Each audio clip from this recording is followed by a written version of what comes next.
Mandy and I welcome you back to day 58 of Reading Through the Bible 365. Today we're going to do Job 17 and 18. And verses in Job that I love, I color in red because it's part of the poetry section. Job has 42 chapters and it's in the Old Testament.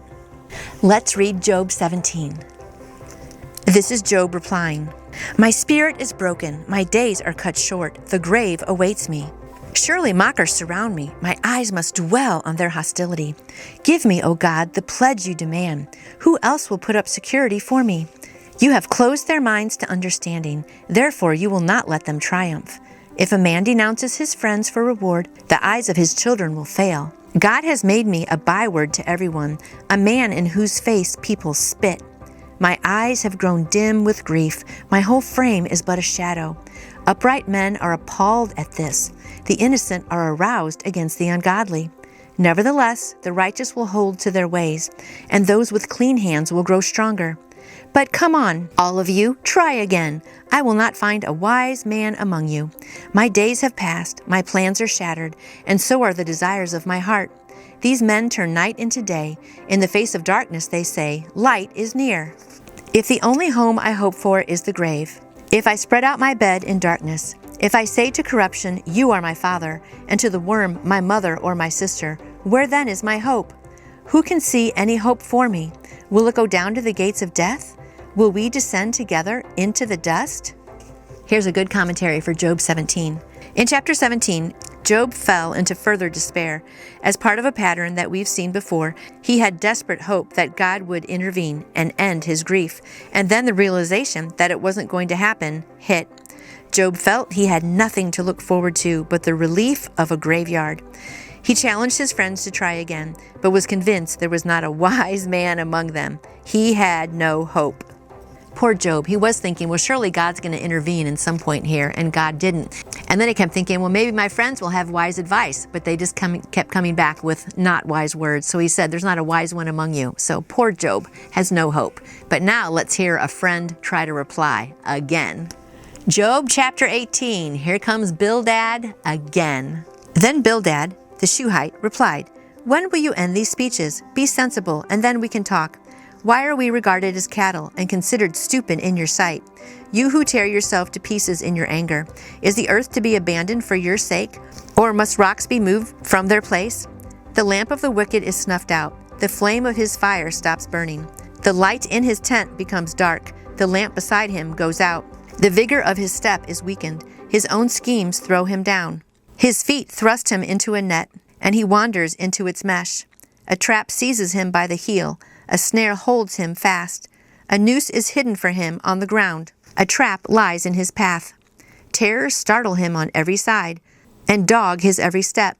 Calamity is hungry for him. Disaster is ready for him when he falls. It eats away parts of his skin. Death's firstborn devours his limbs. He is torn from the security of his tent and marched off to the king of terrors. Fire resides in his tent. Burning sulfur is scattered over his dwelling. His roots dry up below. His branches wither above. The memory of him perishes from the earth. He has no name in the land. He is driven from light into darkness and is banished from the world.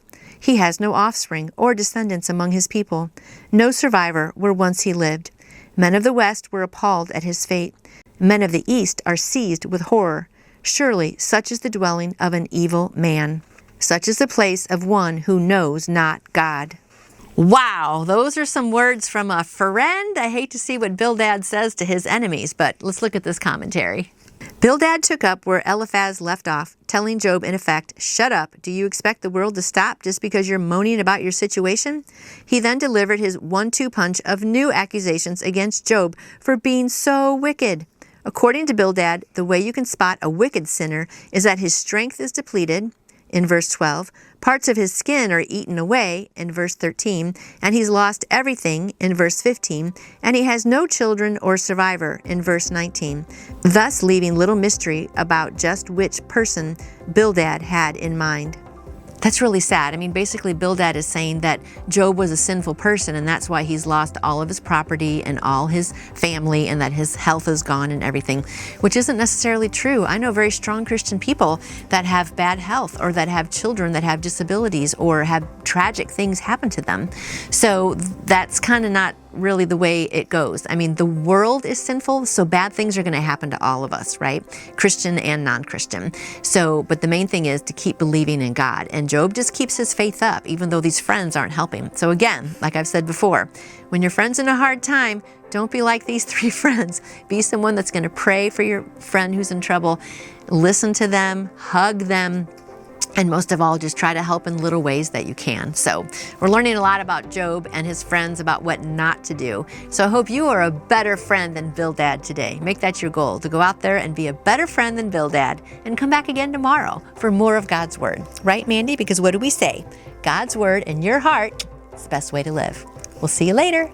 If you enjoyed this message today, I would appreciate a thumbs up.